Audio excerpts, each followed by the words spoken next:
Nothing says welcomeful like a loaf of pumpkin chocolate chip bread, although it's more like a cake in my opinion. Either way, this particular recipe is full of fall flavor, fall spices, chocolate chips, and oh my goodness, you are gonna love it. Brew a cup of coffee or get some tea ready because we are going to talk all things pumpkin and chocolate. So first, let's go through the ingredients. We're gonna use all-purpose flour, which we're gonna put in this bowl.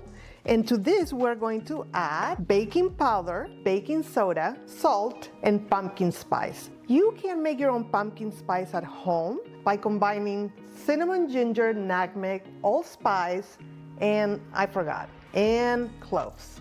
I'm gonna whisk it all together just to add some air into the mixture. And to this, we're gonna add the rest of the ingredients. It is very important that you measure your flour properly or that you weight it. In culinary school, we always weighted ingredients because it's the only way to make sure that you have the accurate amounts. Next, we are going to add our pumpkin puree.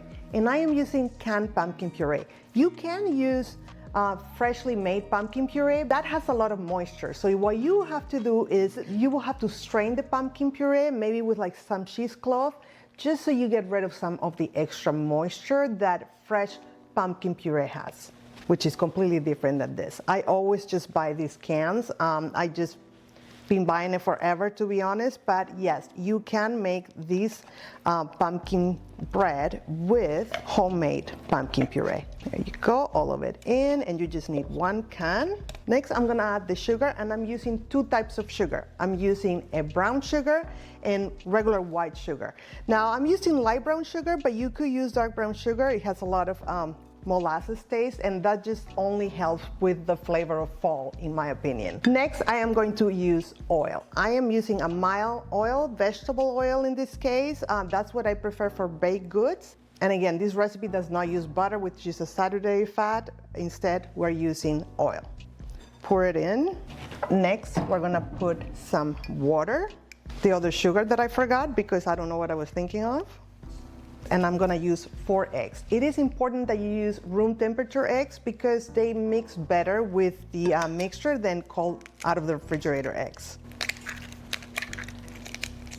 Last but not least, we're gonna add vanilla extract. And now, time to mix it. Now, of course you can do this by hand with 1 spoon, but I am a little lazy and I am going to use a mixer. Something that we want to make sure is that we do not overmix this. Why? Because if you overmix it, the gluten in the flour start developing and the cake will turn out a little tough. Next, we have chocolate chips.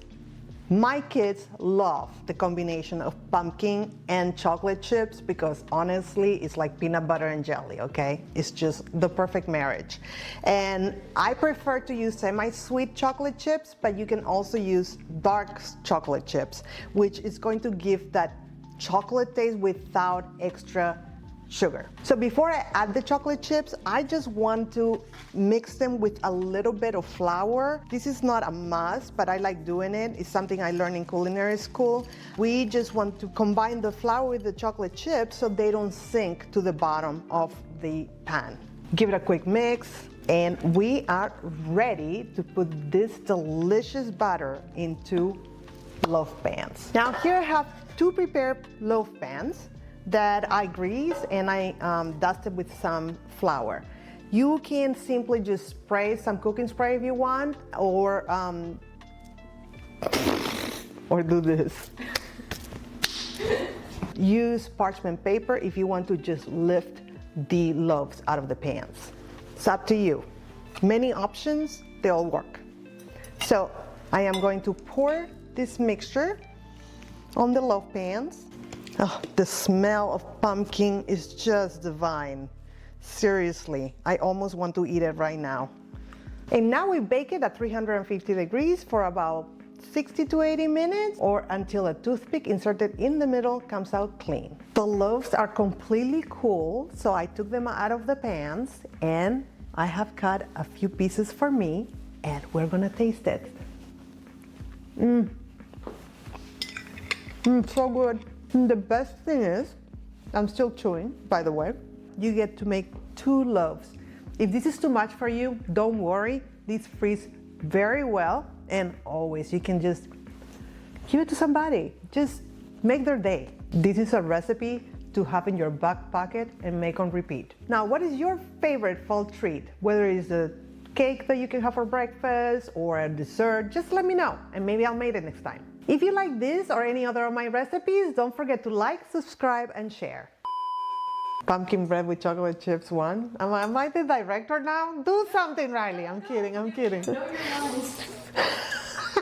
Just check the link below where we're going to put what, how much. Oh my God, what the hell? It comes from the gods. Which gods? I don't know. You one? She's barking. Fuck me. Bless me.